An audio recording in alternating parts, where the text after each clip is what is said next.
tõenäoliselt kui ma oleks palgatööl olnud, ma oleks üsna kähku lahti lastud mind, et ma ei suuda olla kuulekas alluv.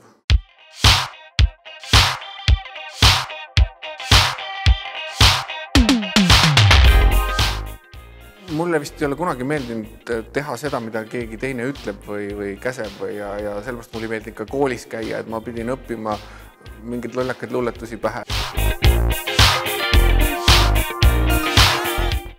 Ma võib-olla pigem loominguline inimene, ma tahan teha seda, mis mulle meeldib.